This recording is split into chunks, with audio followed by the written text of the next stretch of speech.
தாய் தமிழ் உறவுகளுக்கு வணக்கம். இன்றைய காணொலியில் நம்ம என்ன பார்க்க போகிறோம் அப்படின்னா, ஒரு எஃப்ஐஆரை குவாஷ் பண்ணலாமா, அதுக்கு சட்டத்தில் வழி இருக்கா அப்படின்னு சொல்லி தான் நம்ம இன்றைக்கி பார்க்க போகிறோம். நிச்சயமாக ஒரு எஃப்ஐஆரை குவாஷ் பண்ணுறதுக்கான வழிகள் சட்டத்தில் இருக்குது.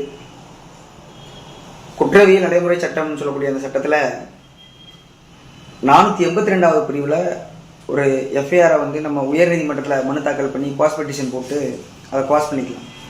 புது ஆக்ட்படி நம்ம சொல்கிறதா இருந்தால் பாரதிய நாகரிக சுரக்ஷா சங்கீதான்னு சொல்லக்கூடிய BNSS அப்படிங்கக்கூடிய ஆக்டில் பிரிவு 528 படி நம்ம ஒரு எஃப்ஐஆரை குவாஷ் பண்ணுறதுக்கு ஹைகோர்ட்டில் பெட்டிஷன் போட்டு குவாஷ் பண்ணிக்கலாம்.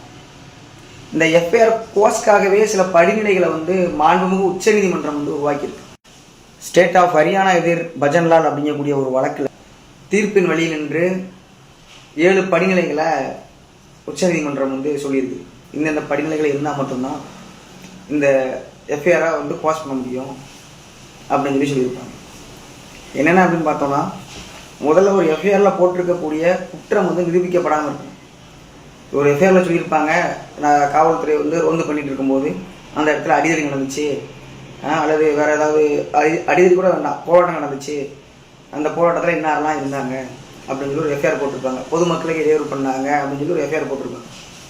ஆனால் உண்மைக்குமே அதில் பாதி பேர்லாம் அந்த இடத்துல இருந்திருக்க மாட்டாங்க. சில நேரங்களில் அப்படி ஒரு போராட்டம் நடந்திருக்காது, ஆனால் வழக்குகள் அப்படி பதியப்பட்டிருக்கலாம். அந்த மாதிரி வழக்குகளை நம்ம ஈஸியாக குவாஷ் பெட்டிஷன் போட்டு குவாஷ் பண்ணிக்கலாம். சில நேரங்களில் காழ்ப்புணர்ச்சியோட உயரதிகாரிகளின் அழுத்தத்தின் பேரில் அல்லது அரசியல் காழ்ப்புணர்ச்சி விதமாக வழக்குகள் பதியப்படலாம், பொய் வழக்குகள் பதியப்படலாம். இந்த மாதிரி நேரத்துலையும் நம்ம குவாஷ் பெட்டிஷன் போட்டு அந்த எஃப்ஐஆரை குவாஷ் பண்ணிக்கலாம்.